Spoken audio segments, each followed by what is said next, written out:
Good morning. It's Mel with Melville Acres. Hey, it's 7 a.m., somewhere around there, maybe a few minutes after.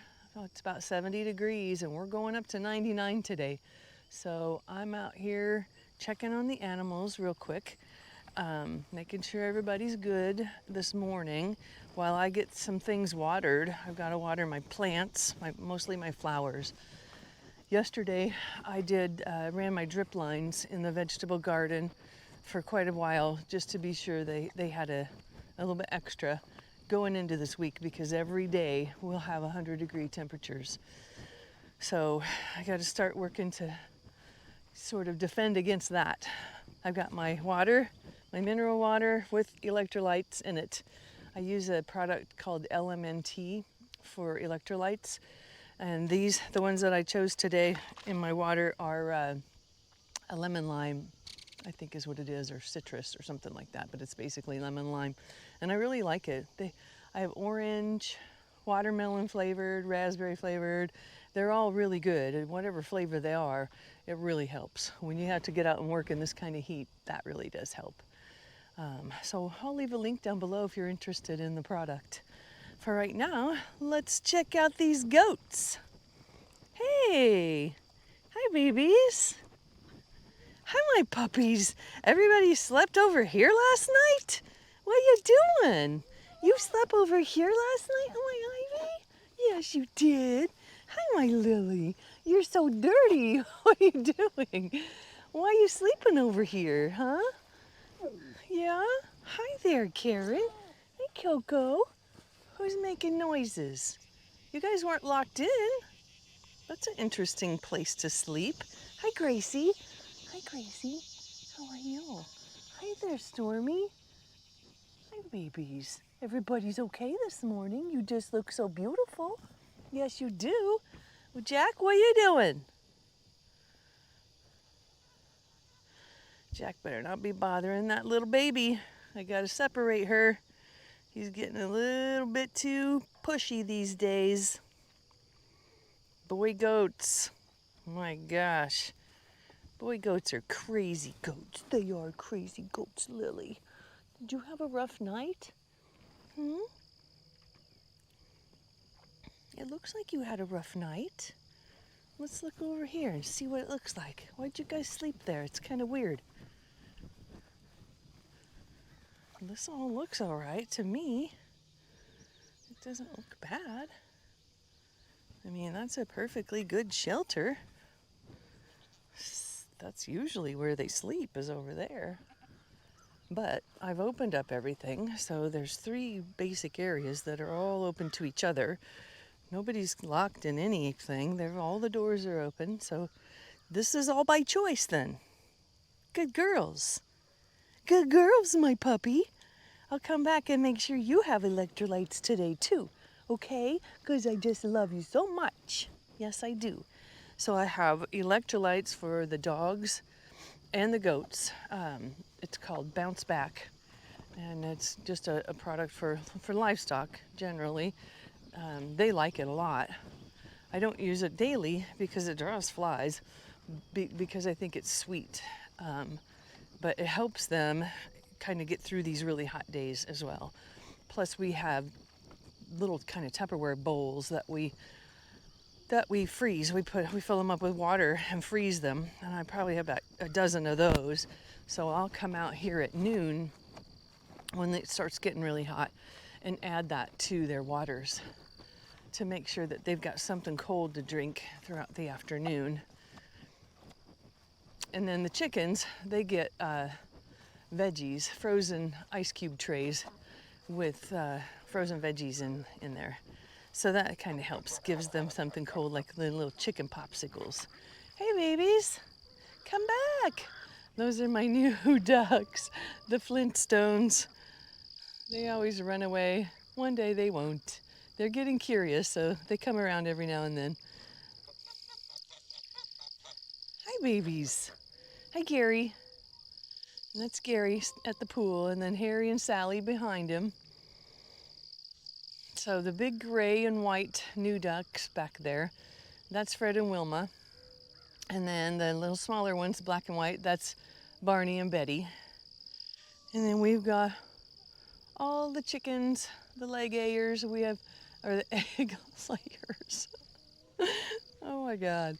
And then we have one guinea and one rooster.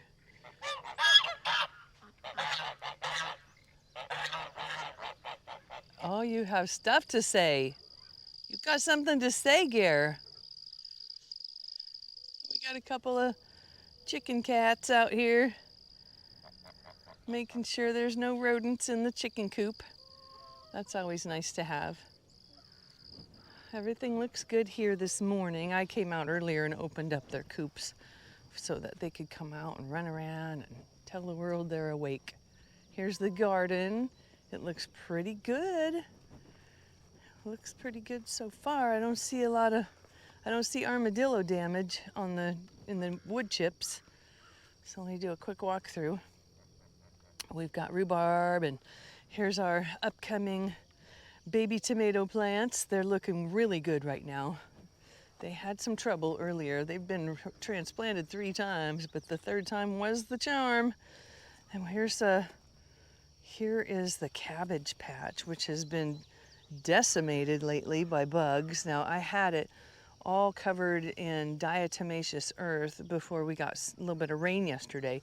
It was just about a 1/4 inch, but it was enough to mess that up, so I'll put more on it today. Here's some of my little purple hyacinth beans. They need to be climbing, so let's help them do that. Over here, a little bit more of those tomato plants that are just getting strong finally. And then this round of tomato plants that I bought when I didn't think the other ones were going to make it. These are store-bought, the only ones that we have here that were actually store-bought, but they are heirlooms. There's a lemon boy on the end, 2 of those. There's 2 pink brandy wines, and then there's a couple of these German queen right here on the end. And we had this little random tomato plant in with these peppers. Look at the bell peppers coming in. There's a little bit of a bugginess on one. I had to cut that off, but we'll still use them. And look at Marilee's box. Isn't it beautiful? Miranda planted these gladiolas. They're crazy how they just grow everywhere like this, but they're so pretty. Look at that.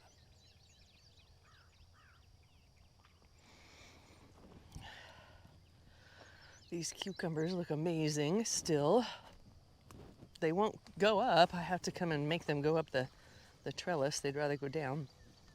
Let me take a drink really quick as I have something tickle in my throat.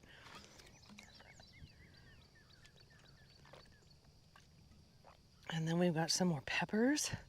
There's something right here in the dirt you can see. I'm not sure that was an armadillo yet, because this armadillo has some regular spots like this pepper box. Looks like it's got a little bit, it's been dug up a little bit. The beans are fine. So whatever came through didn't hurt it that much. Look at the amaranth, starting to get some grain on top. That's a short one. Here's this one. This one's starting to get some grain on top as well. Nice. That means probably all the amaranth planted along the chicken yard is going to start graining as well. Now this stuff came voluntarily, like the one out of my front planter. It's all volunteer. You can see it just coming right out of the ground. It's not even in a box. Same with those over there. And these sweet potatoes are going crazy. You can barely tell them apart from the ground. It's just a couple of mounds. Then we've got the tomatoes, more tomatoes. These are the sunrise bumblebees. This whole box is. And then these are, I think they are Cherokee purple. They might actually be Abe Lincoln or mortgage lifters. We lost all of our tags, so we're just guessing this year. Once they get their color in, then we'll know more about what we have. So we've got lots of squash and cantaloupe and watermelon finally starting to show up over here. I was a little worried that this dirt wasn't going to cut it for them, but they look pretty good right now. And once they get to this point, they just go on their own. I've got over here, this is where we have our asparagus and our strawberries, but I planted in between the rows, so all you see are zinnias and sunflowers. You can't eat the asparagus in the first year or the strawberries anyway, so I thought, well, here, I'll just make it pretty and put this stuff in. You can see that it goes in between each row, and it is beautiful. And the weeds are crazy because we had to fence it in because the rabbits kept coming over and trying to eat. We just don't want them eating this part. Just like up the hill, we've got all of our grapes and berries. Had to get that fenced in just to keep the rabbits out. We don't seem to have a problem with the deer coming over right now anyway. I don't know if that'll change, but there's a lot of new deer out there. A lot of little babies that have grown up, so they could be checking out my garden at night. You never know. So I just love to come over and see the progress on these sunflowers. Look at this one, 8 foot tall. This one it's called chocolate covered cherry. It's gonna be a black sunflower, kind of black burgundy color. It's gonna be so pretty, and it's really big. That's kind of cool. There's a lot of them in here, a lot of tall ones. Anyway, it looks like everything's good so far. I gotta get busy and get some water out there on my flowers before the sun gets too high. I watered the orchard yesterday. That's all right in here. We got pear trees, apple, cherry, plum, pomegranate, and then 2 elderberry bushes. And I watered those in really well yesterday so that they'll be ready. I'll do that again tomorrow as well, but I don't have to water them today. So that's kind of nice. Okay, let's get on with this day. You guys, thank you for joining me. Oh, let's say goodbye to Gary. Bye, Gary. Bye, Gare. Bye, Care Bear.